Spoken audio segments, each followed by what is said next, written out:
Welcome to the Soul Garden, and we have got a really special show today. I'd like to introduce you to Terry Longley, and Terry is a third-generation funeral director and is located in Havelock North in Hawke's Bay. And across the course of this interview, we're going to be looking at a whole kind of landscape of funeral and death care here in New Zealand. Terry, first up, welcome. I'd love if you could talk a little bit about being a third generation funeral director and what that means for you and what it brings to the people and families that you're working and interacting with.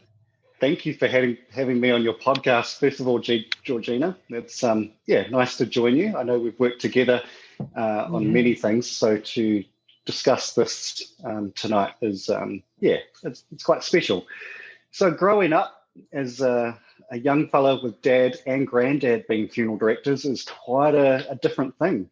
At school, my brother and I were always the different kids. We were always the funeral director's sons, right. And that had with it an attachment in the 90s about what undertaking was. Of course, my brother and I, we were down at the funeral home most days after school. We got to watch Dad, watch Granddad, watch what they did, and didn't really realise it at the time, but we were absorbing everything, and at least I was anyway, and it didn't really impact me until a little bit later on when I grew up, just how much Dad and Granddad did for the community. We always knew they worked hard, and sometimes they weren't always around for our school trips or our sports days. Dad was out working, he was on call, and we're looking back, you just realise now how much they did for so many families. And that started to weigh a little bit more on me later in life. I left school, I did something else. I swore I'd never be a funeral director, but isn't it funny how things change as you grow up? You get older, your values change, and I started reflecting and just realising how amazing funeral directing can be, how many people you get to help through what is usually a really vulnerable time for people. Sure. And funeral directors are in a unique position to really make a difference through that process. So naturally, I found my way back to Dad and Granddad. I joined them, did a month trial, and after a month I went, this is where I should have always been. And 8 years later, here I am, still doing it, still really, really passionate about it. What was the kind of magic moment for you when everything kind of came together during that 1 month trial that made you go, yes, this is really it? Yeah, I think for me, it was knowing that I'd made a difference to people that were in such a dark place or going through such a hard time, which I had never really experienced that before. I mean, you help people in other ways through your life, but really these people were holding me, they were crying, they were giving me hugs and just saying, thank you so much for what you did for us. And that hits you like something different, and you never forget that feeling. And I think that's what really made me want to join and learn everything. Yeah. What are the skills and the sort of personal attributes you think are really important for this job? I think there's three main attributes which contribute to a really amazing funeral director. First one, without a doubt, has got to be empathy. You've got to be able to put yourself in their shoes and put yourself into their mindset and know how to help. You've got to be kind when you do it. I would say that's number two. And you've got to be a great communicator. And those three things I can't really teach someone. I can teach them everything else in funeral directing, but those are the three fundamentals that I would say really, really make the difference between a good funeral director and a great one. I know that I'm sure that listeners and viewers of this podcast and video will find that really interesting, because I think that the funeral directing industry in a way has got a bit of a bad rap. Can you explain to the listeners what you feel funeral directing is in the current day? Yeah, great question. And to put that in perspective, funeral directing has been around for several hundred years in what we know is in modern time. It was only in the last 60 to 70 years that the term undertaker, which is what the person used to do who showed up with the casket, put the body in it and took it to the grave, transitioned about 60 to 70 years ago to funeral director.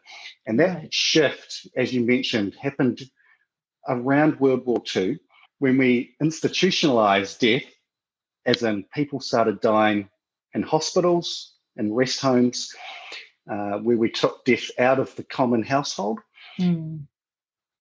Undertakers then became funeral directors. And people started asking of funeral directors to do more and more. So we weren't just the cabinet maker that knocked up the box, put the body in it. We were the ones that sat with the family and planned out that special day. We booked and arranged flowers. We wrote up the newspaper notice to advise people that someone had passed. We then realized that we needed special premises to do that, and that people wanted to come to the funeral home, or the funeral parlour, as it was called back then, to visit their loved one, because it was inappropriate to have them at home. Over the last 60 years through to today, funeral homes now just do more and more and more for the grieving family, to the point where we're actually more event managers now than undertakers, or what you would consider a funeral director. Some people think we just show up to the funeral in a nice looking suit, we drive the hearse, we look after the family, and we drive away after an hour. But really our whole job today is meeting with the family early, planning that event, seeing it through, guiding them through those decisions, and ensuring that that funeral, the burial, or the cremation goes smoothly. Of course, that is just one aspect of funeral directing. There's also care of the deceased, which a lot of people will instantly think of embalming as that part of funeral directing that everyone's scared of, or they think is gruesome. But it's actually just one part of funeral directing, and embalming is part of that. But caring for the deceased doesn't always mean embalming. So that is a part of the job that we focus on heavily today as well, ensuring that families have that lovely memory picture and that last nice image of their loved one.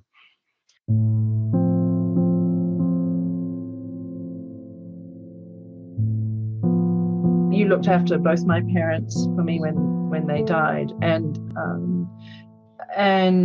I have to confess, there were two very different experiences. I'm going to lead into another question with one of them. But with my father, who died more recently, I wanted to do bells and whistles for him, the church funeral and everything. And I wanted to be able to have some time kind of with him before he was cremated. So visitation was important to me. And you were amazing. The thing I found really helpful was, and when I look back on it, you can really underestimate how stressed you are as a family member who's just lost someone in that time. And I found it very, very helpful that you guys were there to just do all the, I didn't have to think about death certificates, and I didn't have to think about this and that. And that was really, really helpful. My mother was a very different situation. She had said to me, when I go, I just want to be, carted off in a box and cremated straight away. And the term in the industry is direct disposition. And that's what happened. So I never said goodbye to her really once she, left the hospital where she died. So I learned in my own experience what it meant to have that extra opportunity to say goodbye. And you spoke just before about offering the opportunity for caring for the person who's deceased for the family until the funeral, if they're not wanting to have them at home. Can you talk about the importance of that visitation, that step between the death and the funeral, please? Yeah, absolutely. And it's a really good aspect to talk about, especially with funeral directing, which is so often associated with just that 1 hour funeral at the end of the week. But the viewing or the visitation is a big part for both the family, friends, and the wider community. Now, it's usually often the immediate family. They're going to be right next to that person when they pass away. It may be that they've spent the last 3 or 4 days with that person as they got sicker and sicker. They were there at the end, and it's a beautiful time. But all the other family and friends and wider community weren't actually there. They didn't have all those special moments. They learn about the passing, and it's really important that those people get to come and acknowledge that death. And to do that, we view the body. Yeah. And that could be done at the funeral home, or it can be done at someone's home. But actually spending time with the deceased after they've passed is one of the most fundamental pathways to good grieving that we as humans can really have to process our grief. It makes it real for us. We hear about a death. Do we know that it's actually happened? Well, someone's told us, but it doesn't make it real till we see that person in the casket. Yeah. We get to hold their hand. We get to give them a kiss. The grandkids get to pop a note to granddad into the casket. Maybe that you bring a flower from your garden and you lay it with mum one last time. That time, even may it be short or long, is so important. And we encourage it to every single family that come through the funeral home. They, of course, are people that say, no, thank you. I don't need to see mum. I don't need to see dad. I want to remember them as they were. And that's okay. But everyone should at least be given the opportunity. And I think that's really important. So when a family says, or the deceased themselves, their wishes are, no, take me away, no fuss, no viewing, they're actually denying everyone they love and cared for the right to grieve properly. Yeah. And sometimes, they think they're doing it a better thing by saying, hey, no fuss, get rid of me, take me to the crematorium. But in actual fact, they're doing a disservice to everyone they loved and cared about. So we really ensure that the family know how important that can be to a lot of people. Yeah. That moment from death really becomes about the family and friends, really, in a way, doesn't it? Giving them those opportunities. You mentioned before we have worked together. It was lovely because of the work I've been doing with people in illness and through kind of palliative and end-of-life care and actually bereavement. I was really fascinated to see what happens beyond my own personal experience of my family loss for people who walk through a funeral director's door, and what is the sort of compassionate care that is wrapped around them or can be wrapped around them. And I found it really beautiful. Some of the families and visitations, there were just gorgeous things being done, writing notes on the casket, putting photos in. There were so many ways of making it really personal and really special. And I was deeply moved by that, and just sitting sometimes with people when they came away from the visitation room and just needed someone to talk to. Also, that feeling of when people are saying, no, I just want to go, I mean, not forcing them to do anything at all, but just saying, hey, I really wish I'd had the opportunity to say goodbye to my mum one more time. So getting down to the sort of send-off in today's world, we've talked about visitation. So let's say visitation has happened. People have had a chance to come and say goodbye. What is the most basic send-off somebody can have, even within that context of saying goodbye? Yeah, sure. So really, a funeral doesn't need to be this big church mass with an organist and singing and hymns and prayers and things like that. In actual fact, a funeral can just be a very small gathering, perhaps at the funeral home, right before we take the person through to the crematorium or the burial. That might be just gathering up your nearest and dearest. You come down and you gather around the casket. We all share a brief story or a favourite memory. Hey, we pop on a CD of Nana's favourite music, and we put the casket lid on together. We grab a couple of flowers from the garden, and we all follow her to the crematorium. Right. That at least is doing something rather than nothing. And that's what's really important. We don't need to book out big venues. We don't need to have catering, although there are good reasons why you might choose to do that. Yeah. But it can really just be that close, nearest and dearest. That doesn't have to be at the funeral home either. That can be at someone's home. And some of the nicest funerals that I've had the privilege of directing have been right there in their garden where they spent most of their time. And that's beautiful. some of the most beautiful stories. So, exactly. So what I'm hearing you saying for people is really there is no set formula or prescribed way of doing it these days.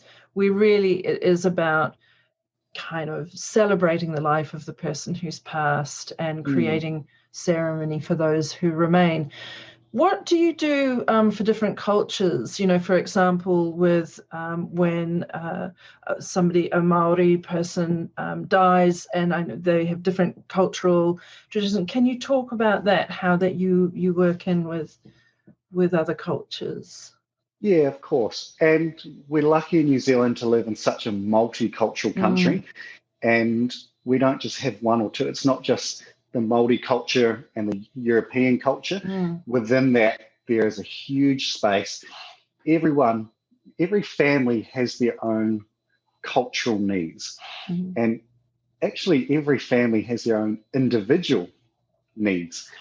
And so while they may be leaning towards one culture or another, we tend to work with the family about what parts of their culture are important to them and honour those wishes.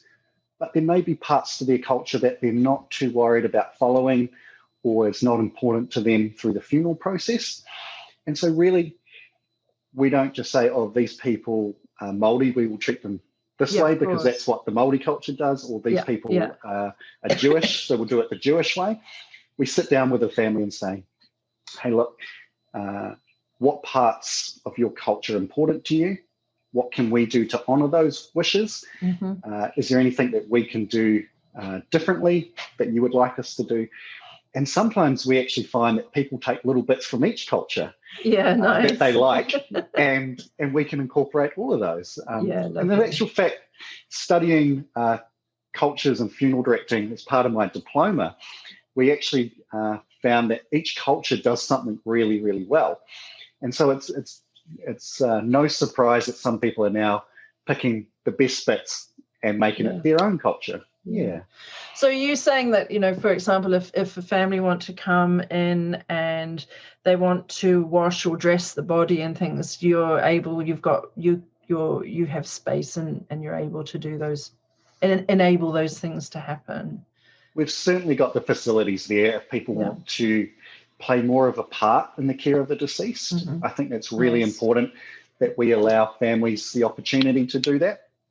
Of course, it's not for everybody, but those that want to do a little bit more or be a little bit more helpful can certainly take part. And washing your loved one can actually be quite a therapeutic thing. And so that's certainly possible. I think that's really helpful for people to hear, because I think that often we don't know what even we can ask for. So hearing you speak and sort of opening that up and basically say, look, let's just talk about all the ideas and options and things that you're wishing for, or things that we can suggest, and we can work together from there, is really good. Because I think sometimes people they get scared, don't they? And they not do. Sure and it's not something people are good at. We haven't been through this 10 times in our life. Statistics say you'll be responsible for arranging 2.3 funerals on average in your life. So mum, dad, and if you're unlucky, maybe a spouse. So really, you're only going through this process as a decision maker once or twice in your life. The default really for us is that we're assuming that most people don't want to take part, and it's generally accepted that people will allow a funeral director to care for the deceased. And so what I would say is, if people want to take part in that, is to let us know when the funeral director arrives and say, hey, I'd like to do more here. How can I help? Yeah. And let us know then, and we'd certainly walk them through that process. Okay. So before we move on into body care, particularly I'm thinking as we move into people who are wanting to do more for themselves, I just want to ask, at the moment, there are only two options for human remains in New Zealand, isn't there? Cremation and burial, as I understand it. That's right. At the time of recording this interview, I know that last year, I think the bill for disposal of human remains, whatever the bill is called, forgive me if I've got it wrong, was under review.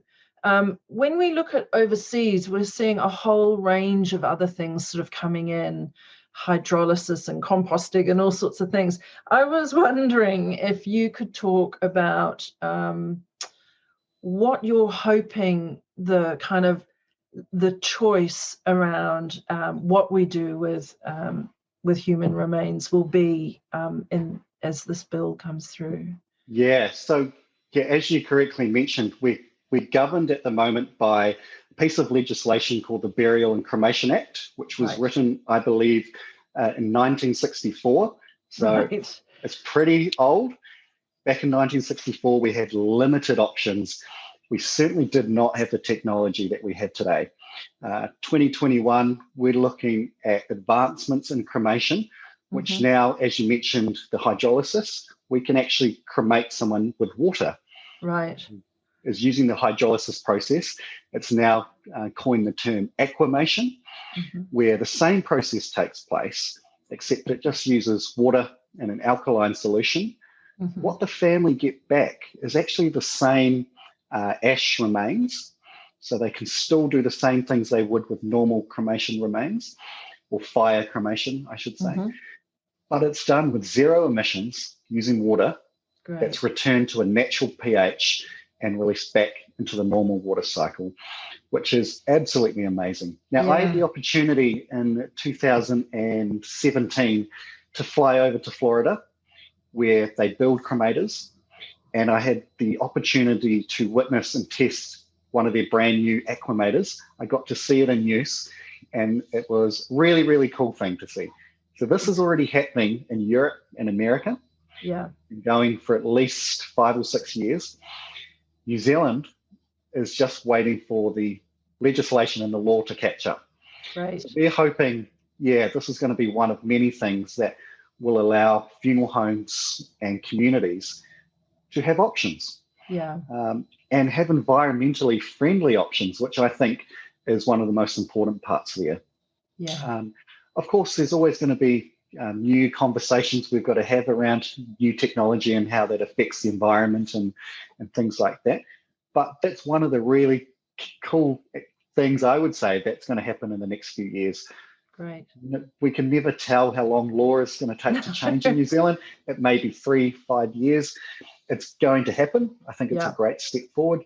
But we also see other things happening around the world, like you mentioned, composting.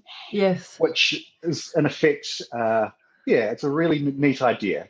The idea that we can fully manifest our body back into usable soil that gets nourished by other plants and trees. And I think that's a really nice thought that resonates well with a lot of people. Yeah. We have come close in New Zealand to achieving that through natural burial sites around the country, which are just about there.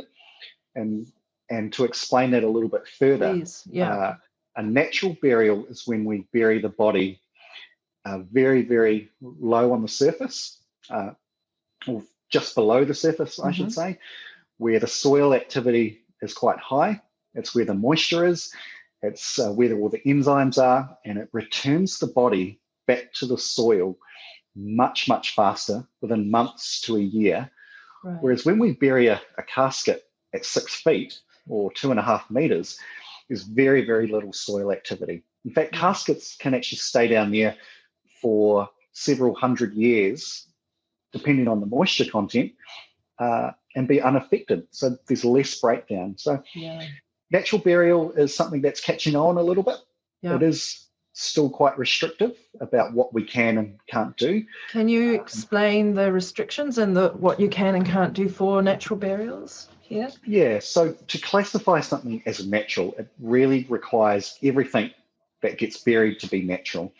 So that limits the type of caskets we can use.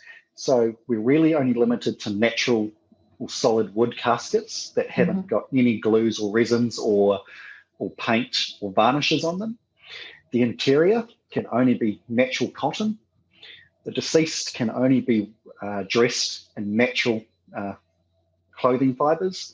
So again, cottons, no synthetics or anything like that. Yeah. And of course, the body can't be embalmed. They class that as an unnatural process. And so the embalming process, which is what gives us time for loved ones to spend with their deceased, is then taken away, which causes us at times to do the burial sooner than we would rather like. Right. For some families, that can be too quick.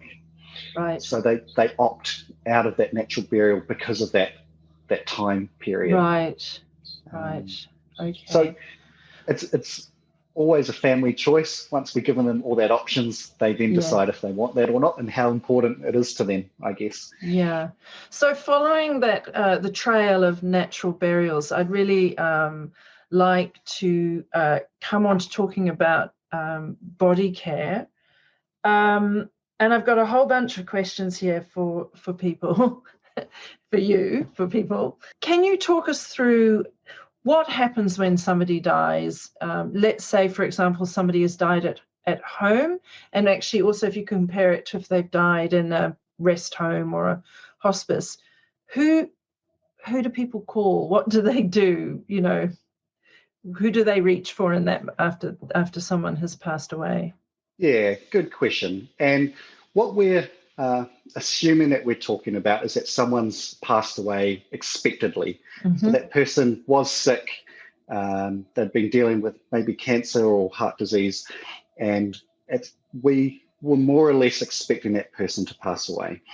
In which case, what will need to happen is that the family, first of all, need to get in touch with their GP and let them know that that mum or dad's passed away, and that a doctor in New Zealand needs to certify someone deceased before anything else can happen further.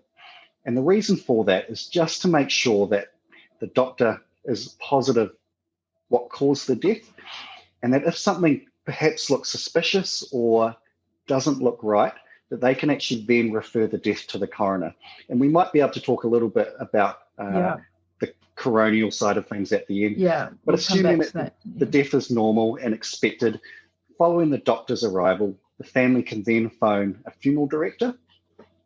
And what we would look to do is talk with the family about what they want to have happen next and what involvement they want from a funeral home. It's generally accepted that most people want the deceased taken back to the funeral home initially, just so we can start caring for it, and to slow down or start to look at how we can control the natural processes or the natural breakdown of the body. Now, it's not required for us to take that deceased away. Of course, a person can stay at home through that process, but it's a good first thought to call the funeral home and talk about that plan with your funeral director, so that they can guide you through any implications or advice about what you would like to do. Okay. Yeah. Does the so if somebody dies in the middle of the night, do you ring the doctor straight away, more or less, or do you leave it to the morning? What are you supposed to do? What's the time window that's recommended for that? Yeah, I think it's important that you give somebody a call, either be at the funeral home. It's pretty uncommon that doctors answer their phone at night anymore. Yeah. And it's even less likely that they're going to come out at 3 a.m. Yeah. What generally tends to happen now is that you phone the funeral home, let them know that someone's passed away. We can get in touch with a doctor, but it's likely that the doctor will actually visit at 8 or 9 o'clock the following morning on their way to practice and to certify the passing then. And that's totally okay. If someone passes away at night, there is no need to rush or panic through that process. They're actually going to be fine at home in bed. As long as you're comfortable that they're there at night, Yeah. then we're absolutely fine with it, and a doctor will be fine with it. Some Right. things that we advise people are, hey, maybe just make sure the electric blanket is turned off in bed, that you haven't got the heater turned up high next to them or anything like that. Yeah. But if they're placed in bed and they look comfortable and you feel comfortable, then a person is going to be absolutely fine until the morning when the doctor gets there and we can get there. Yeah. And it actually gives a very, very almost kind of sacred and intimate moment of time for the people who are gathered there with the person to be able to be and maybe to say the things that you want to say to the person that you perhaps didn't get to say in life, or read the poem that they loved or whatever. Also, if you're gently sort of washing the body and things can be incredibly special way of kind of saying goodbye. I'll talking about. And there is a chance there, as you said, for family to care for their loved one before the funeral director gets there. Yeah. And as you said, they can wash the deceased, they can make them look nice, they can get them dressed, all those lovely special moments. Yeah. And that's really, really nice as well.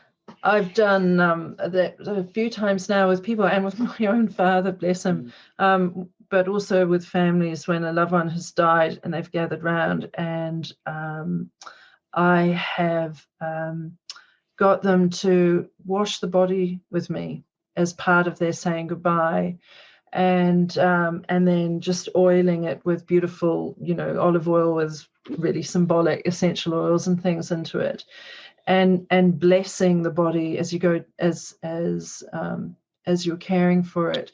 Something about doing that before the doctors come and the funeral director and everything gets really busy is very, very special. I was speaking to somebody a while ago, and she said, look, thank you for giving me that opportunity to care for my mother in that way. It's very lovely.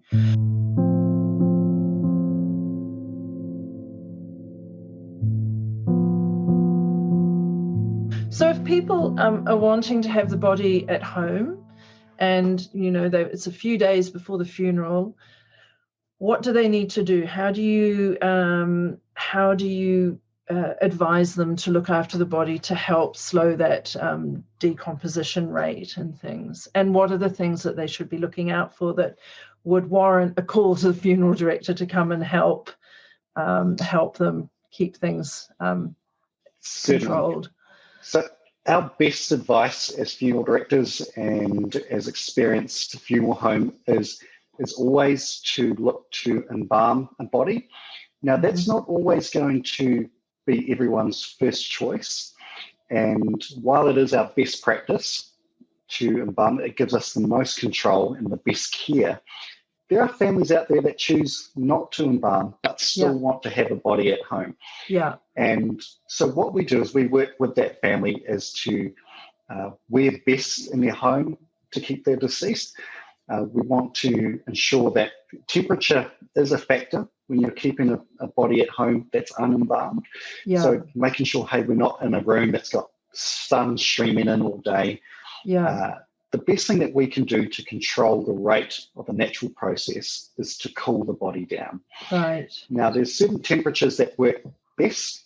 And so what we aim to do is get the body as close as possible to 4 degrees. That's actually going to almost stop the natural processes. Right. It's pretty hard to do that with your air conditioner at home. Yeah. It's going to be a little bit chilly. But there are other ways that you can do that. You can do that with constant switching and moving around of ice packs. Over a few days, that requires a lot of different ice packs, and frozen peas and veggies might start running out pretty quick. But there's actually a product out there that's available for anyone to purchase and utilize, and it's called dry ice. Right. It's available at most gas or chemical companies, where it comes in a frozen pellet form. It's actually CO2. Right. And it sits at a temperature of -70. And in actual fact, we've used this several times, and it's proven throughout the country that we can keep people at home. And I've done this with a person who was at home in a hot 30-degree heat wave in Hawke's Bay for 12 days. Gosh. He looked absolutely perfect from the day he passed away to the day we ended up burying him. And that was due to the use of dry ice, which we just neatly packed around his body, brought the body temperature down, and there was no concerns at all over any natural processes, which gave, as I said, the family 12 days with him before the funeral. And that's without embalming? That was without embalming. Fantastic. So he never actually left the home. Wow. Oh, that's beautiful. So I'm assuming then that a lot of that ice and things, you'd be packing it around the torso and the organs and stuff, because that's where decomposition will start and gases and things like that can happen if not kind of slowed down. What happens if that does happen? What happens if gases are building up and things? What would a person see happen and what can be done? Yeah, I think that's a really important point that you raised, and you're absolutely 100% right. The first signs of natural decomposition happens in the abdomen. So it comes from our gut bacteria, which when we're alive is thriving and it's doing wonderful things in our body, and it's eating up all our food and it's creating nutrients for us. When we pass away, that gut bacteria doesn't die. In fact, it's still having a haven on your last meal. It's still very much working. It's still multiplying, and it's still giving off gas. Our body has no way to deal with that anymore. It's just ceased. And so that gut bacteria is going to keep increasing. You're going to notice that the gas being produced by our normal gut bacteria will start to distend the abdomen. You may see that as bloating in the body. When that happens, it's a sign that things are certainly underway and the natural process is taking place. Soon after that, we're going to start noticing that the blood in our body, which is always a nice, that fresh red colour, is going to start to turn a little bit darker. And it may be that you start seeing what's called marbling start to come through, and you can see that through the surface of the skin. And at that stage, we really have to start deciding what we're going to do next.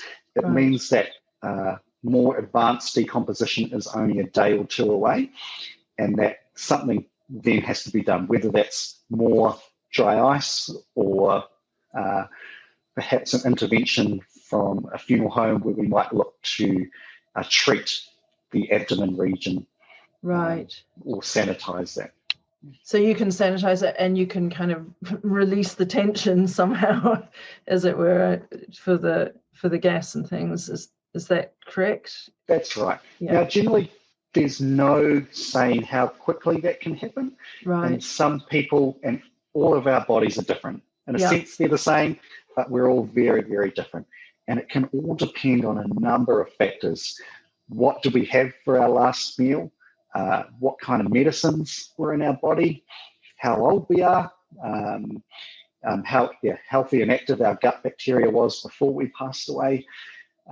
All of these things, a temperature or humidity even can play an effect.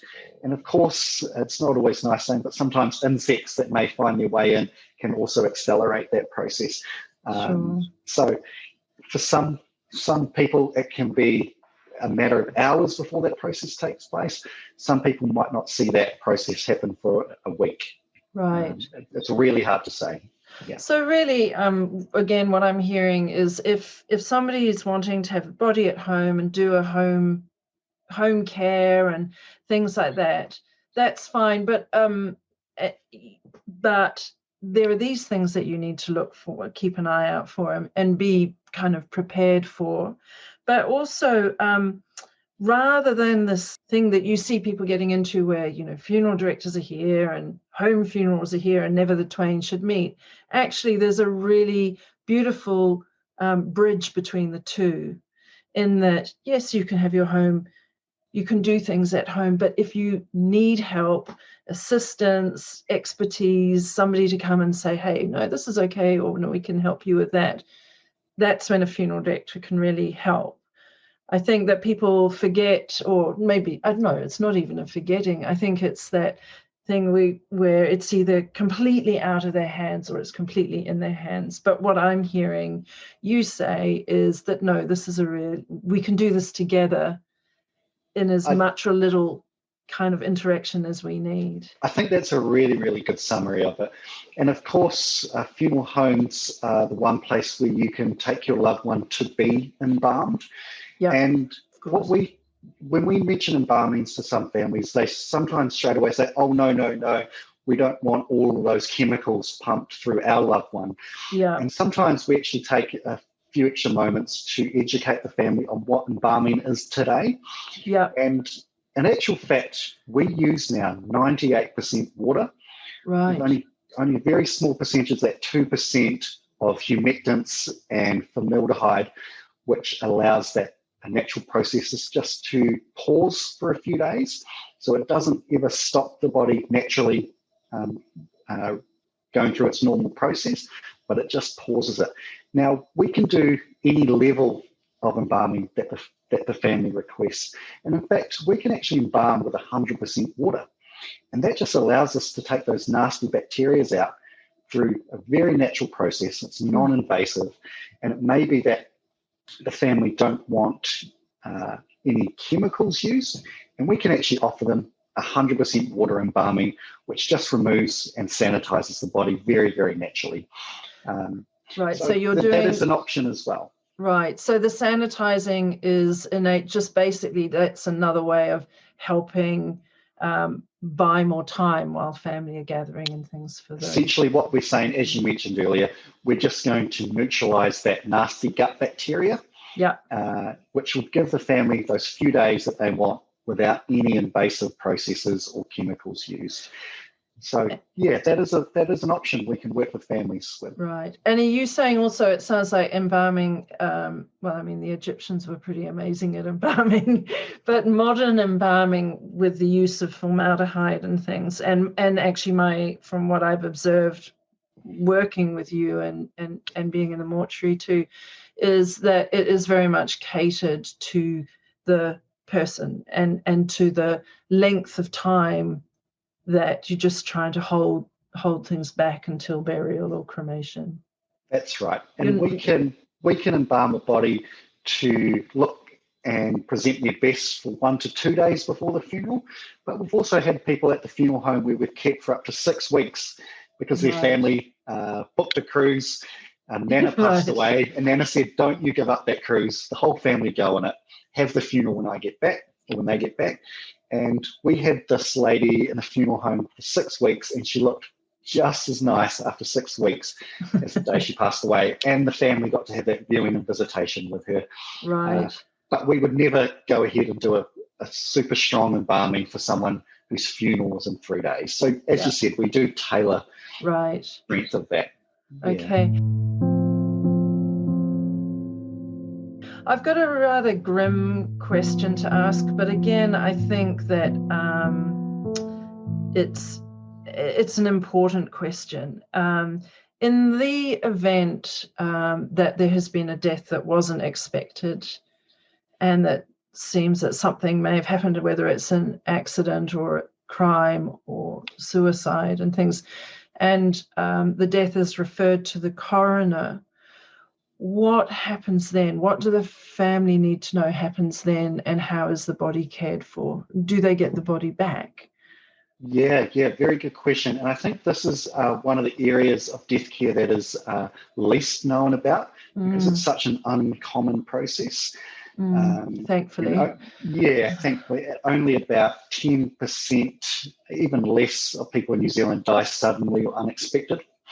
And this just means that we're unable to ascertain a cause of death, or that there's some kind of suspicious activity, or that a crime has taken place. Things like motor vehicle accidents, as you said, suicides, homicides, or any reason that the doctor doesn't really can be sure to ascertain the cause of death. Now, what happens there is that the New Zealand police need to get involved, and they act on behalf of the coroner to initially investigate what may have caused that death. So you could expect that if a death is sudden or unexpected, that the police will very quickly arrive to the place of death, and they'll be asking a lot of questions about the circumstances, what's been happening, who was the last person to see them alive, and they form a bigger picture, which is then given to the coroner. Now, a coroner is just a specialised lawyer, and in New Zealand we've got 18 coroners.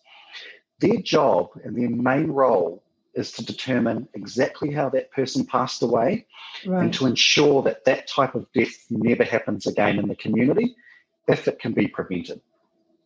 So to do that, the police actually need to take jurisdiction of their body, and it needs to be examined by a pathologist.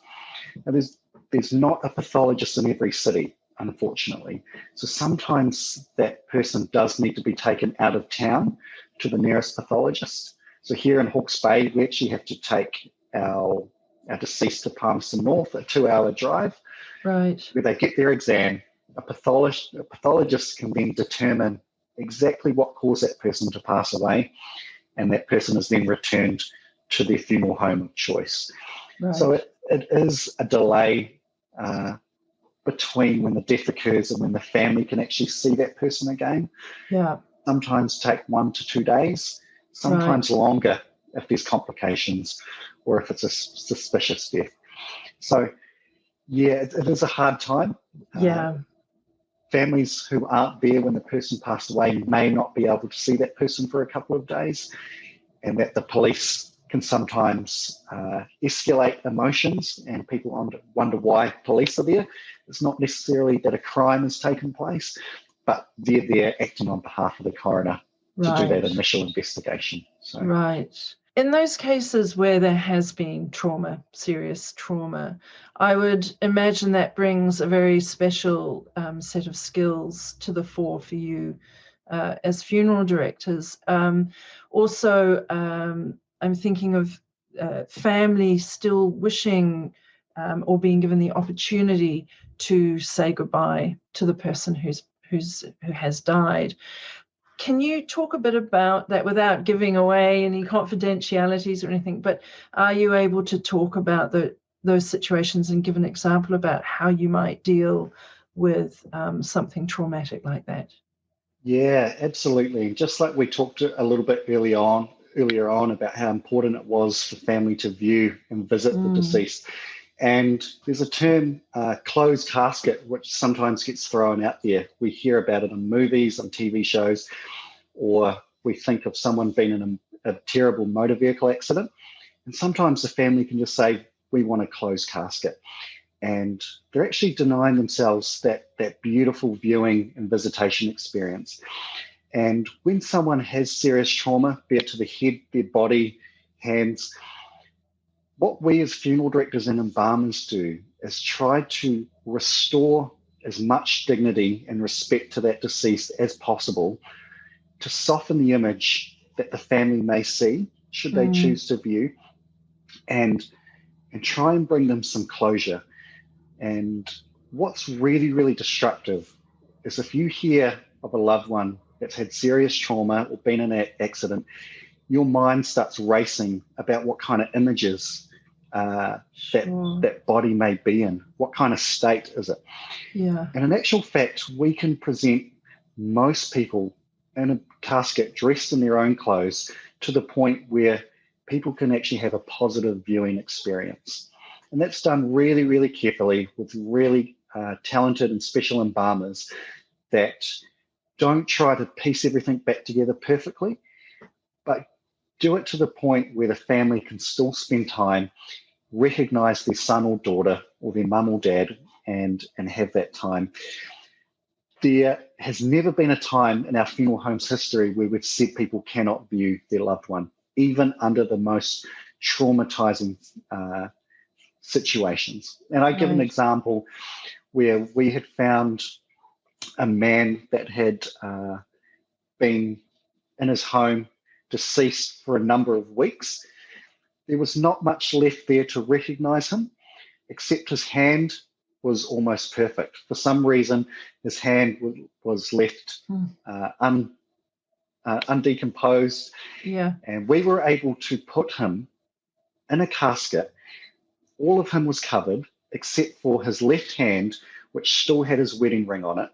His wife was able to come in and couldn't see anything else except for his perfect left hand, which had his wedding ring on it.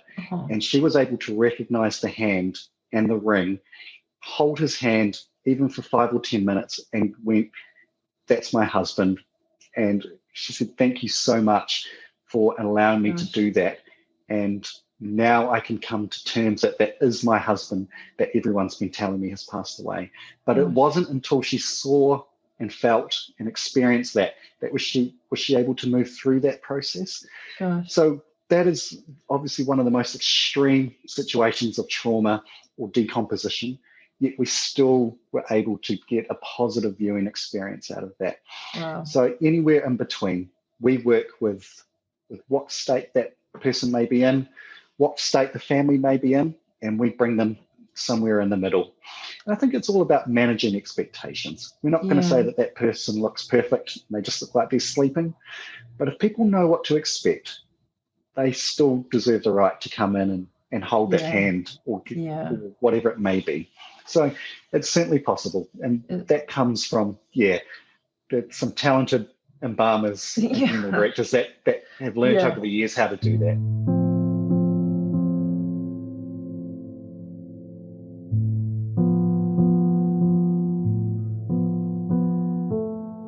What I've, again, hearing through this is you're saying, have a conversation with us. This isn't, funeral directors here and you wanting to do things for yourself there. This can be a very collaborative or supportive process. There is real importance around the grief process, and a part of that grief process and part of the work funeral director will give you the opportunity to really see and acknowledge the passing of that person through visitation, through reconstructive work if required in those really tragic and traumatic situations. You've also said that in this day and age, really anything goes.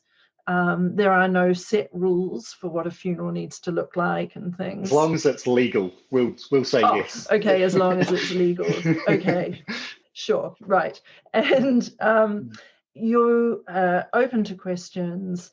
You're excited in a way about the future ways that the industry is going to be able to help people and families when their loved ones die, because they're hopefully in a few years' time we're going to see a whole lot of other options that are available beyond just straight cremation and burial as we know it now. And we're getting increasingly green and environmental in the way that we're looking after bodies and things as well, or some of those options. So 3 questions. 1, what are your hopes and ambitions for the funeral care industry? I'll start with that one. So what are you really hoping for as we see what's possible from what we're seeing overseas?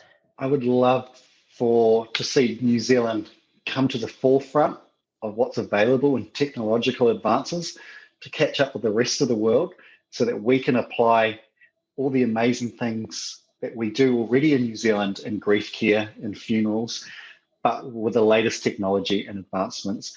And so I can't wait for that legislation to catch up and allow us to take another step forward, offer families more care and more options, because it's all about choice in what we do. And the more choice we can offer, I think the more meaning people can draw from that. So really excited about that. Great. What do you think happens when the body dies? Where do we go anywhere? What are your thoughts? Yeah, that's a really good question. Everyone's going to have their own answer and unique view on this. For me, I always wondered, is there life after death? Is there a spirit that lingers around the body? And sometimes I've often joked to colleagues and friends, I thought, we've probably had maybe 10,000 deceased through our funeral home over the last 30 or 40 years. And I've never yet seen one thing that's made me spook out yet or worry. And I thought, surely someone must have come and tapped on my office by now, or or flickered a light bulb. I haven't yet seen it. I can't say it doesn't exist, but just not sure yet. For me, maybe it's just the value of life comes from being here and now, and when it's over, there's nothing. I think that's what gives my life value. Yeah. But who knows? Who knows? I'm always open. I'm open to learning more. Well, let us know when you hear the tap on the door. Yeah. And finally, is there any parting piece of advice you'd like to share to listeners? I think being a funeral director has allowed me to sit in, even in my 8 years, nearly 2,000 or 3,000 funerals. And over the experience in that time, I realized life is pretty short. No one knows when your time is going to be up. We all hope to live a long and prosper life, but the reality is not all of us will. And what I would say is enjoy the smaller things in life. Sometimes we worry so much about the big stuff, but dealing with a lot of families at the end of life, they all come back and say it was those little things that meant the most to them in the end. And so I would say, as a funeral director, cherish the small things in life, and those will be the things that you hang on to at the end. So wonderful. That's my lesson as a funeral director. Yeah. That is really wonderful. Great advice. And Terry, thank you so much for sharing your expertise and wisdom and practicalities and things with us. You're so welcome, and it's so nice to join you on a podcast. I know we've talked a lot about this, and to converse with you. It's actually it's really cool, and I think it's a great thing. Great. To and put the knowledge out there. Yeah. And I might just say to people, if you've got questions and things, other questions around death care and stuff, why don't you drop me an email, and if I get a list of them together, perhaps we can do a follow-up session. Absolutely. As well, and get you back again. I'd love to hear any other questions, curly or not, what other people have got to ask, and okay. I'll open them honestly. So brilliant. So, thanks so much, Terry. Thank you.